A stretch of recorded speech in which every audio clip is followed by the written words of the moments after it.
ہمارے ساتھ اس وقت موجود ہے عوام پاکستان کے کنوینر جناب شاہد خاقان عبائی صاحب، سابق وزیر اعظم بھی ہیں، اور آگے چل کر کے پی کے سینئر صحافی لحاظ علی اور تحریک انصاف پشاور کے رہنما اور ایم پی اے حاجی فضل الہی بھی ہمیں جوائن کریں گے۔ شاہد خاقان عبائی صاحب، thank you so much for joining اس۔ سیاست سے پہ بھی آپ سے بات کریں گے۔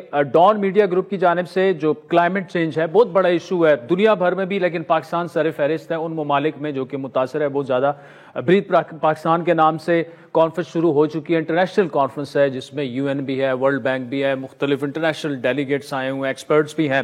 یہاں پہ اویئرنیس بھی نہیں ہے، عوام میں تو نہیں ہے، لیکن حکومتی لیول پر باتیں تو ہوتی ہیں، پالیسی بھی موجود ہے، لیکن اس طرح سے اس پر امپلیمنٹیشن نہیں ہوتی۔ جب بھی کوئی سیلاب آ جاتا ہے یا کوئی ایک ہی دم، لیکن گزشتہ 3 سالوں میں پاکستان کے 3 شہر جو ہیں دنیا کے گرم ترین ممالک میں شامل رہے ہیں۔ نہیں، یہ بہت اچھا انیشیٹو ہے جو ڈان نے لیا ہے۔ یہ کام تو حکومت کا تھا، اویئرنیس کریٹ کرتی، بات کرتی، حل ڈھونڈتی، لیکن وہ نہیں ہوا بدقسمتی سے۔ ہماری حکومت میں کیپیسٹی ہی بہت کم ہے، کیونکہ یہ ایشو بھی بڑا کمپلیکس ہے۔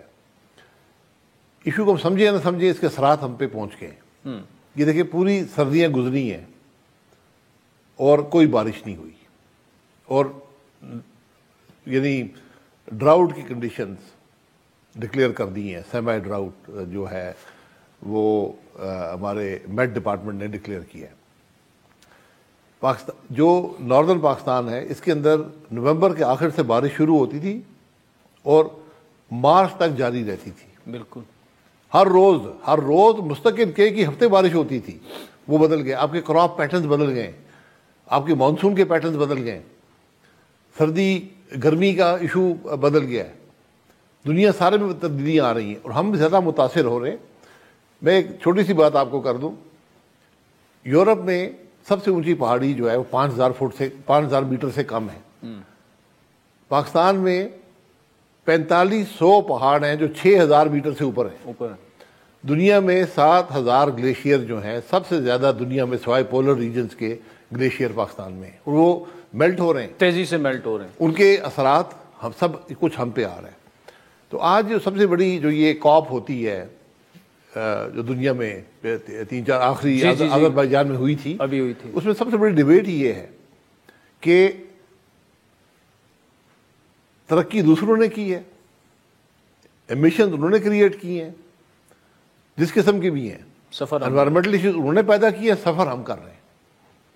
تو اس کی کوئی ایکوٹی ہونی چاہیے، کوئی اس کا ایک انصاف کے مطابق ایک نظام ہونا چاہیے کہ کیسے کاؤنٹر کرنا ہے، کیونکہ جو کچھ پاکستان میں ہوگا اس کا اثر دنیا میں ہوگا، جو امریکہ کرے گا اثر پوری دنیا پہ ہوگا۔ اب بدقسمتی سے ٹرمپ تو وہ صاحب ہیں جو پیرس معاہدے سے بھی نکل یقین ہی نہیں رکھتے جی۔ تو اب کیا بنے گا؟ سب سے زیادہ پولوشن جو ملک کریٹ کرتا ہے وہ امریکہ ہے، سب سے زیادہ انرجی کنزمپشن ان کی ہے۔ تو اس لیے ہمیں ایک تو اپنے جو مقامی حالات کو کیسے اپنے مینیج کرنا ہے، یہ اپنے فیصلے کرنے ہیں۔ میری نظر میں گاڑیوں کی آلودگی بہت بڑا حصہ ہے پاکستان میں، خاص طور پر پرانی گاڑیاں بہت زیادہ آلودگی پھیلاتی ہیں۔ اس کے لیے کوئی آپ کو پالیسی بنانی پڑے گی، کس طرح ہم جو الیکٹرک وہیکلز ہیں، ای وی کی طرف آپ کیسے آئیں گے۔ حکومت کی آج جو پالیسی ہے وہ ای وی کی نفی کرتی ہے۔ آپ وہ تو کہہ رہے ہیں کہ 30% ای وی پہ چلے جائیں گے، لیکن کیسے جائیں گے؟ ابھی تک 2000 گاڑیاں ہیں صرف ای وی۔ جی، میں یہی کہہ رہا ہوں، ہم کہتے تو بہت کچھ ہیں۔ میرے بھائی احسن اقبال صاحب نے اڑان بھی بنا دی ہے جی، اللہ کرے اڑان پکڑ لے، لیکن صرف باتیں کرنے سے بات نہیں ہوگی۔ یہ آج ایک ایگزسٹینشل ایشو بن گیا ہے۔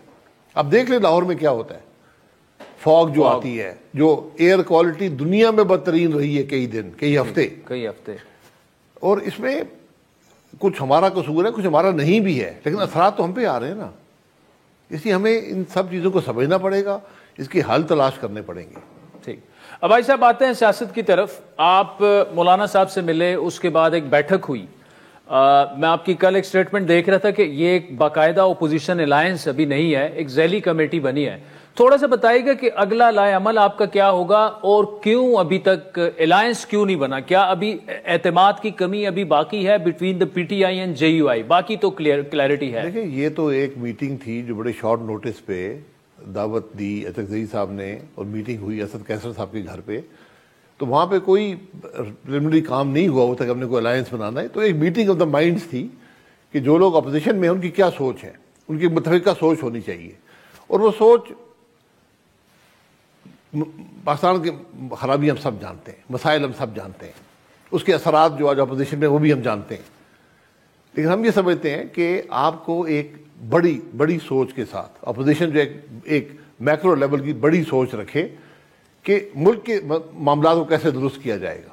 جب ملک کے معاملات درست ہوں گے تو یہ باقی جو معاملات ہیں کہ عمران خان صاحب جیل میں کیوں ہیں, مقدمے کیا ہیں کیا نہیں ہیں, یہ بدقسمتی سے ہماری سیاست کا حصہ بن گیا ہے, یہ خود ہی حل ہو جائیں گے. تو ہم نے جو بات کی ہے کہ ملک کے معاملات پر وہاں پر آپس میں مشاورت ہوئی, اور اس میں ایک ہی بات سامنے آتی ہے کہ ملک کا نظام جب تک آئین کے مطابق نہیں ہوگا, رول آف لا نہیں ہوگا, پاکستان آگے نہیں بڑھ پائے گا. تو اس کے لیے اپوزیشن کو آج سب سے اولین ترجیح اس چیز کو دے کر اس پر بات کرنی ہے, ملک کے مسائل پہ بات کرنی ہے, ان کے حل کی بات کرنی ہے. آج سیکورٹی سچویشن, اکنامک سچویشن, یہ سب چیزیں اس کی جو ابتدا ہے وہ رول آف لا سے ہے. لیکن پی ٹی آئی تو یہ بات ابھی تک نہیں کر رہی. وہ تو صرف کہہ رہے ہیں بانی پی ٹی آئی کو آپ رہا کر رہے ہیں ورنہ ہم یہ جلا دیں گے, یہ کر دیں گے, وہ کر دیں گے, اور پھر 8 فروری کو جی وہ بالکل کرتے نہیں, یہ ان کا حق ہے احتجاج کرنا. لیکن اس فورم سے جو اپوزیشن کا ایک متفقہ فورم کوشش ہے کہ وہ بن جائے, الائنس آپ اسے کہیں یا نہ کہیں, لیکن سوچ ایک ہو, متفقہ سوچ اپوزیشن کی اس فورم سے کوشش ہے کہ پیدا ہو. اگر آپ کی یہ ایک سوچ پیدا ہو جائے and one fine morning Imran Khan اٹھتے ہیں اور وہ کہتے ہیں کہ میں نہیں مانتا اس چیز کو, سر نہیں مانتے تو ان کی مرضی ہے, ہم نے اپنا کام کرنا ہے نا. 3.5 سال آپ نے ان کی ڈٹ کے اپوزیشن کی ہے جی بیٹھے تک نہیں آپ سے جی. تو لیکن ابھی اگر یہ بات چلی جاتی ہے آگے میچورٹی کی طرف چلی جاتی ہے اور وہ کہتے ہیں کہ نہیں میں نہیں بیٹھ سکتا نہ مولانا کے ساتھ اور نہ ان کے ساتھ. سر اس میں ہم نے کچھ حاصل نہیں کرنا نا, ہم تو اقتدار کی جنگ تو نہیں لڑ رہے نا, ہم تو ملک کی جنگ لڑ رہے ہیں, ہم تو آئین کی جنگ لڑ رہے ہیں, ہم رول آف لا کی بات کر رہے ہیں, ہم ملک کے مسائل کی بات کر رہے ہیں. اس سے عمران خان صاحب کیسے اس کی نفی کریں گے؟ ٹھیک. اچھا اگر یہ کہا جائے کہ اگر عمران خان اور پی ٹی آئی کی سوچ آپ کی سوچ کے ساتھ اور مولانا کی سوچ کے ساتھ الائنڈ ہو جائے تو پھر آگے چلا جا سکتا ہے. نہیں, ہم نے تو اپنا کام کرنا ہے نا. اگر اس میں بڑی جماعت ہے, سب سے بڑی جماعت پی ٹی آئی ہے, اگر وہ شامل ہو تو بہت اچھی بات ہے, وہ شامل ہیں, وہ اس کا حصہ ہی, انہیں کا اس انیشیٹو میں وہ شامل ہیں. یہ نہیں کہ ان کو زبردستی کو ہم گھسیٹ کے لائے ہیں, یہ ان کی طرف سے یہ انیشیٹو پہلے آیا تھا, پھر وہ تحریک تحفظ آئین بنی, پھر اس کے معاملات پیدا ہوئے. تو اب ہماری کوشش یہ ہے کہ ایک اپوزیشن کی متفقہ سوچ پیدا ہو جائے, اپوزیشن اپنا جو جمہوریت میں سیاست میں جو کردار ہے اس کو ادا کرے. اچھا ایک تجویز ہے ابائی صاحب, اور یہ تجویز آپ اکثر دیا کرتے تھے ایون جب آپ کی پی ڈی ایم کی گورنمنٹ تھی اور آپ ابھی پی ایم ایل این کا پارٹ تھے. آپ یہ کہا کرتے تھے کہ اس ملک کا حل صرف اسی میں ہے کہ تمام سٹیک ہولڈرز اکٹھے بیٹھیں اور وے فارورڈ طے کریں کہ ایسے آگے ملک کو چلانا ہے. اب مذاکرات ہو رہے تھے پی ٹی آئی کے اور گورنمنٹ کے, وہ اس وقت بند ہو چکے ہیں. رانا صاحب نے تجویز یہ دی ہے کہ آئیں مذاکرات کرتے ہیں اور اس دفعہ اسٹیبلشمنٹ اور جوڈیشری کو بھی بٹھاتے ہیں. تو اگر آپ کی یہ ذیلی کمیٹی اور وہ جوڈیشری اور اسٹیبلشمنٹ جو آپ کی اپنی ایک تجویز ایک زمانے میں ہوا کرتی تھی, کیا یہ ایک سٹارٹر ہو سکتا ہے؟ دیکھیں جو ذیلی کمیٹی ہے اس کا مقصد یہی ہے کہ اس سارے معاملے کو مینیج کرے. سوچ تو جماعتوں کی ہے نا, متفقہ سوچ پیدا کرنی ہے. ذیلی کمیٹی کی ایڈمنسٹریٹو کمیٹی آپ سمجھ لیں جو بنائی گئی ہے کہ کیسے ہم آگے بڑھیں گے. اب جو آپ بات کر رہے ہیں کہ ہم نے اکٹھے بیٹھنا ہے, اس کے علاوہ کوئی راستہ نہیں ہے. اگر کوئی یہ سمجھتا ہے کہ وہ خود یہ ملک چلا لے گا, کوئی ایک جماعت چلا لے گی, کوئی ادارہ چلا لے گا, یہ ممکن نہیں ہے. آج سب کو بیٹھنا پڑے گا.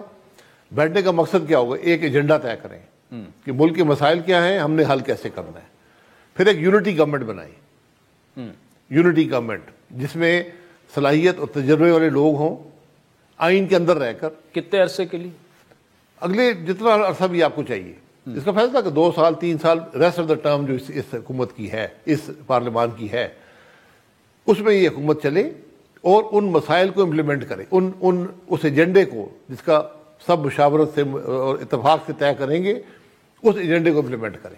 اچھا جب عدم اعتماد آئی, you are the one of the first politician جنہوں نے ہمارے شو میں یہ بات کہی کہ انتخابات ملک وے فارورڈ نہیں ہے, حل نہیں ہے. وہ انتخابات ہو گئے, پھر ایک پارلیمان وجود میں آ گئی. ابھی آپ کا جو مطالبہ سامنے آیا تھا کہ جی یہ پارلیمنٹ ڈیزالو کی جائے، نئے انتخابات کرائے جائیں، تو یہ تھوڑا سا ایک کنٹراڈکٹری ایک سٹیٹمنٹ آ رہی ہے. آپ ابھی بھی سمجھتے ہیں کہ فوراً انتخابات حل نہیں ہے؟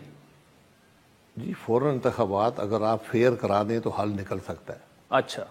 لیکن اس وقت نفاق اتنا پھیل گیا ہے کہ اگر آپ الیکشن کرائیں گے کیا حالات پیدا ہوں گے ملک کے. میں آپ کو ایک حل دے رہا ہوں. میں آپ یہ کہتا ہوں اس میں ایک جماعت جیت جاتی ہے الیکشن میں، باقی نہیں مانیں گے، وہ ساری سیٹیں لے لیتی ہے، لیکن وہ ملک کے مسائل حل نہیں کر پائے گی. آج وہ صلاحیت نہیں ہے، وہ تجربہ نہیں ہے جو ملک کے مسائل حل کر سکے. ورنہ آج تینوں جماعتوں کے پاس حکومتیں موجود ہیں، وہ کیوں اپنے صوبہ نہیں چلا سکتے؟ جو ایک صوبہ نہیں چلا سکتے وہ وفاق کیسے چلائیں گے؟ تو آپ کا حل یہ ہے کہ یونٹی گورنمنٹ، آپ ایجنڈا طے کریں جی، جس کے اندر سیاستدان، فوج، جوڈیشری اور کوئی اس پہ بار نہیں ہے کانسٹیٹیوشن میں، یہ بیٹھے رہیں ایک سپریم باڈی یا ایپیکس باڈی جسے کہتے ہیں، یہ ایجنڈا طے کرتے رہیں اور اس کی امپلیمنٹیشن ایک یونٹی گورنمنٹ کرے جس میں بندر بانٹ نہ ہو عہدوں کی، لیکن قابل تجربہ کار لوگ ہوں جو اس ایجنڈے کو امپلیمنٹ کرتے رہیں، سب کی مشاورت، سب کی کنسنسس سے.